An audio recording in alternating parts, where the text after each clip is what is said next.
ladies and gentlemen.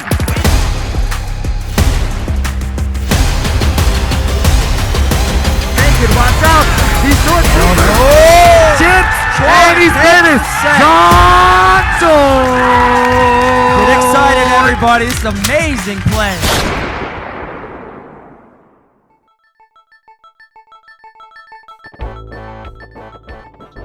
I was just a young kid that just played at, random video games at local 7-Elevens and so forth. And I remember seeing Street Fighter 1, when I was very little. And then I think when Street Fighter 2 came out, I heard from so many people, it's like, hey, like this game is like crazy. There's like long lines. And, so I went to the local golf land to play it, and it was instantly addictive, right? It was much different than 1. You had a lot more control and just trying to figure out how to do things, right? That was a great mystery. There was no internet back then, right? It was all word of mouth. So I got hooked and ride my bike to every little 7-Eleven, liquor store, video store to try to play different people, and it just kind of naturally progressed from there. Golfland and the central arcades was very influential, and then eventually, you learn to find where crowded locations are with a lot of competition. And for me, it was San Jose Golfland. I remember Street Fighter 2, there was like 5 machines, which is unheard of back then, right? And then I remember when Championship Edition came out, they ordered 10 Championship Edition cabinets that arrived. So if you wanted to play locally in San Jose, that was the spot. And that's where, I played with a lot of my friends. I met Jason Cole kind of over there. And then later on, I would learn that there's other golf lands with similar levels of competition. So probably heard about Sunnyvale Golfland. There's also Milpitas Golfland. So I would just go around, always looking for a competition, and trying to find the best people. I would go to a new location and I would play there and start beating some of the regulars. And then they would always say, oh, like, you need to play so-and-so, that guy's the best here, right? And then I would say, okay, well, when's he gonna be here? And so you would have to go back to the times they said, and sometimes they would show up, sometimes they would never show up. Later on, I would find out sometimes there were legends fabricated just because they wanted to defend the honor of their turf. So they would make up stories about how this guy's the best, but he would never show up. So I guess after some time, people kind of heard about me. And then I would hear about, well, you need to go over here. Sunnyvale is where it's at, right? And so it was just purely word of mouth. And, I think about it, I think it's pretty magical, right? So no internet, so it's literally just the legends that you hear about is what guides you. I remember it very vividly. It was at a local Pizza Hut. They had 1 cabinet, and I remember it was like a few dollars to enter. The prizes were just large pizzas, right?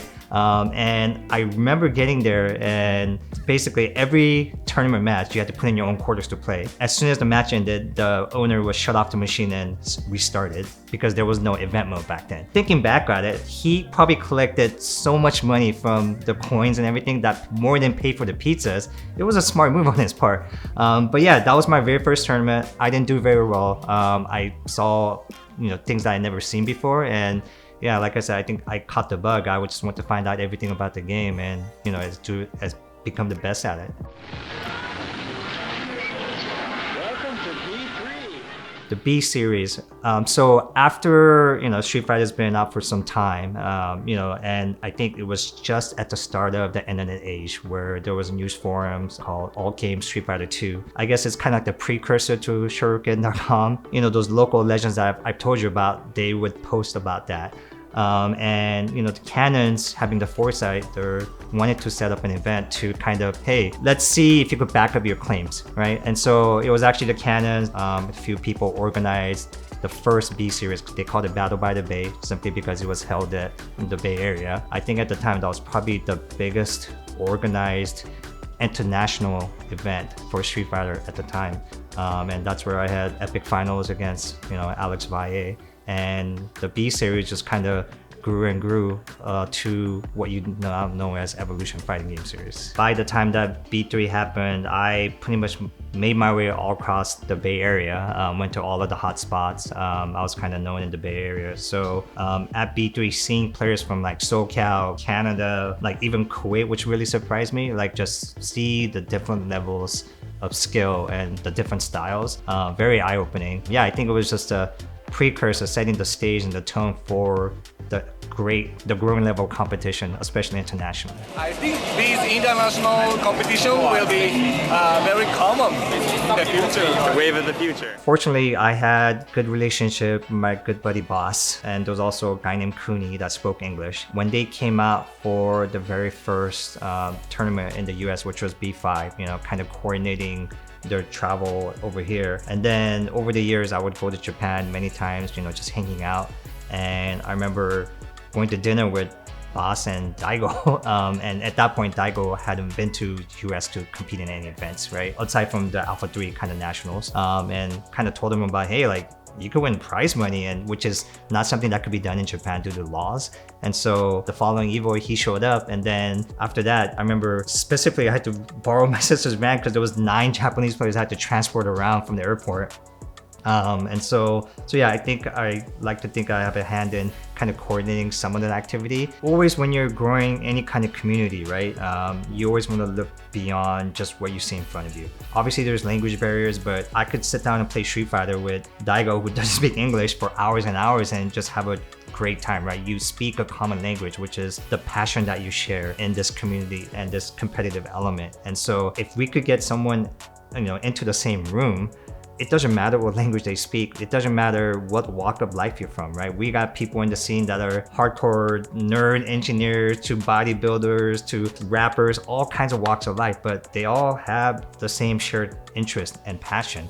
It's just a matter of getting them into the same place at the same time, and it will just naturally progress into companionship and just, you know, a good time and just progressing the scene, right? This is my second family that I you know, basically, you know, grew over the years. And so I look forward to that to the most. Obviously, I still like the competition, but my primary focus now is just seeing friends that I haven't seen since last Evo and just catching up with them.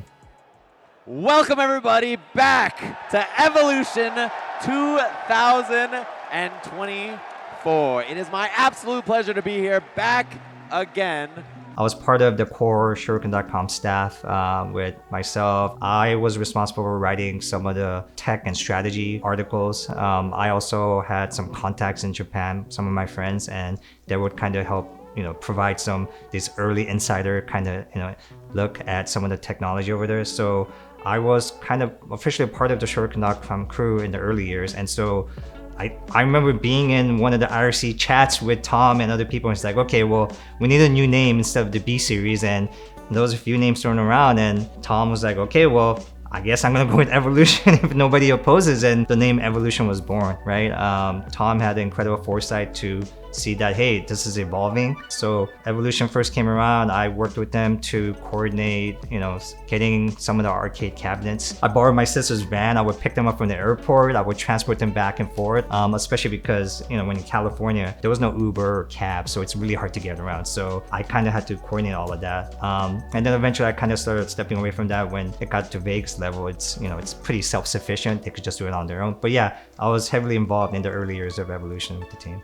Choi takes it. Choi, ladies and gentlemen. I remember seeing the lines to register because there was no online registration back then. It was all on site. I still remember seeing like 100 people in line, and I just could not believe it, right?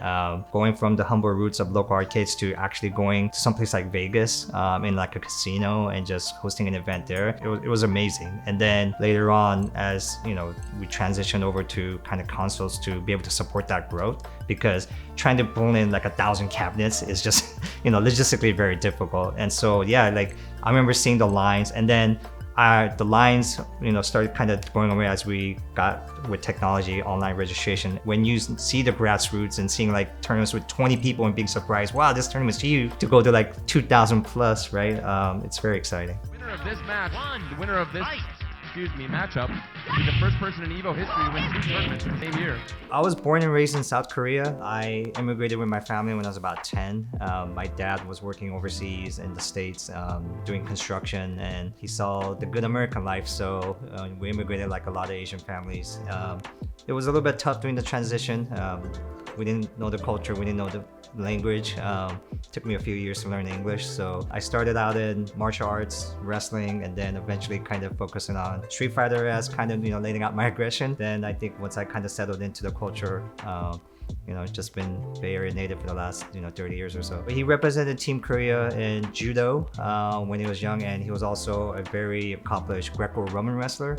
So he's the one that kind of pushed me into doing some of the physical activity. He was very good about not putting any pressure into what he did. Obviously, he was a very athletic person. He tried to stay very healthy and active, but Evo 2008, we had an unfortunate diagnosis with my father. He had very advanced form of stomach cancer, and there were split opinions on his prognosis. We saw multiple doctors, and some thought that there was nothing that could be done. It was too advanced, and to basically just try to focus on quality of life for the next year or two that they gave him. And then some other doctors thought that, hey, maybe there are some options, with some extensive surgery. And it was like a split decision. I think we saw like maybe 6 different opinions, and they were kind of evenly split. And so ultimately, my father made the decision to try and go for it. He had this, major surgery a few days before the event. And, obviously I had no plans of going. I was also in grad school at the time, so it was a very difficult time for the family. But, my dad always had this motto. He's like, no matter what it is, you gotta work hard at your thing. And his surgery was successful. He came out. Luckily, he was still had some good energy and spirit. And he was like, what are you doing here? Like I already did what I had to do, so you should go handle what you need to do. And so I changed my mind at the last minute and ended up booking the ticket back to Evo. The day after Evo was my finals in grad school, which I was also going to skip. So I remember going to Evo kind of in a daze, and surprisingly, I happened to win and did really well. As he says, the guy can always make this comeback. The mask falls off. That dude's naked. Watch out. See short super. Chips. And he's famous. Johnson. Get excited, everybody. It's an amazing play. I remember at the airport flying back, studying my notes because I had finals the next day. Now the finals I didn't do as well, but I still passed the class. But yeah, it was a very weird time. Brought our family really close, and I guess the weirdest thing is I practiced so hard every year for Evo, and I would get close to the top, but I would quite never make it. But that year I wasn't thinking about it at all. I just went in. I was like, I'm just here to play and just hang out, right? Because things were kind of tough. I remember landing at Evo, going to the Evo party, getting really drunk and like passing out, and next day I think me and Boswell threw up. And for some reason, I guess I had a different mindset playing the weekend, right? And I kind of wrote about it. It's like when you're holding on to things a little too tightly, you play not to lose, and it's very different from when you do not care and you play to win. And I think that weekend I just stopped holding on, right? Because there was a lot of different battles going on everywhere else. So I played to my heart's content, and I ended up being victorious. Winner of this match will be the first person in Evo history to win 2 tournaments in the same year. Coming back from the losers bracket, will it happen? Uppercut right down to the wire. John Choi, ladies and gentlemen. John Choi, ladies and gentlemen. Yeah, it was a very surreal time, and got back, finished my studies, finished my grad school, and carried on with the family life. There's only like a handful of people that are won in Evo, but also won 2 tournaments at Evo at the same event. Yeah, I mean, I'm very honored to have that. At the time, it was not even in my radar. Again, it was so surreal, and yes, I'm very honored to be one of the few people that's done that. Prize money was spent on a couple of physical therapy items, along with I actually ended up buying a Nintendo Wii just for the game, because my dad needed to do some exercises at home, and he couldn't be out in the sun too much. There was some issues from his chemo and so forth. So it wasn't for me, even though a lot of people thought that. So pretty much, yeah, all of the money just went directly to family. I didn't think twice about it. It was probably the greatest feeling, and I don't recall exactly how much the amount was, but I'm sure it was probably just like a few $1,000s or something. But back then, that's probably the most money I've won in a tournament, right? And I think even they were surprised that nothing great, but it's not lunch money anymore, right? And so, yeah, I mean, it was a good feeling to put it towards that. I remember telling them recently that I was like, yeah, there was a Street Fighter tournament, and It's $1 million. And my mom was like, what? Why can't you play in those instead of these old ones where you can like, you know, chump change? And so, you know, yeah, it was very exciting. NCR stands for NorCal Regionals. I kind of mentioned there was a lot of different regions hosting tournaments of their own. There was actually nothing in NorCal at the time. And Ben Curtin, aka Tragic, he had the foresight. He's like, you know, NorCal is one of the hot regions, but we don't have a dedicated recurring event. And so he actually started the first NCR series. And then shortly after, he ended up moving away from NorCal. So I kind of took over the reins from there and then basically grew NCR into one of the, you know, premier events across the US. Ran that for about, I guess about 20 years or so, basically. And we had NCR as a qualifying event for things like Evo and other big events, and basically just connecting in the community in the web of all of the interconnected events, and you know, just making an opportunity for local players to have a way into, you know, kind of Evo like environment, because not everyone has the ability to go to, you know, something like Evo. The guy's still sitting on straight. 1, 2, 3, super. Level 2. Let's hear it, everybody. Choi. Anybody that's been around NorCal has probably played me at some point, and I'd like to think that I had a hand in that. I would say probably, you know, Ricky Ortiz. I remember seeing Ricky when she was a very little thing at Golfland, and I saw potential and, you know, pick Ricky up and go play. And now, you know, Ricky's, you know, got to with a world-class level. So, on the DP, and Ricky Ortiz books a place. Look at the crowd going mad. I think when Street Fighter 4 came out, you know, Filipino champ was a name that I played with a lot. I would like to think that, you know, I've interacted in some way or form, whether it's just being the rival or competition, you know, along with maybe some being a mentor. But I was very active, and I like to think that, you know, I try to help the scene as much as I can. Oh, there it is. Folks, a treat. John Choi and Alex Valley. Folks, two of the best you'll ever see. I feel very fortunate and honored to be part of something that was so grassroots into something that you see today, which is so big and corporate and international. I was just a no-name player that grew through the ranks and established himself. And then I like to think that I had a piece in all facets of it. So I feel very fortunate to be able to be in the scene, both as a competitor, as an organizer, and kind of just an admin mentor in a kind of way. Life got the meter advantage. Nobody home. Oh, baby! The alpha counter with the finish. Unbelievable. There we go. Fantastic stuff.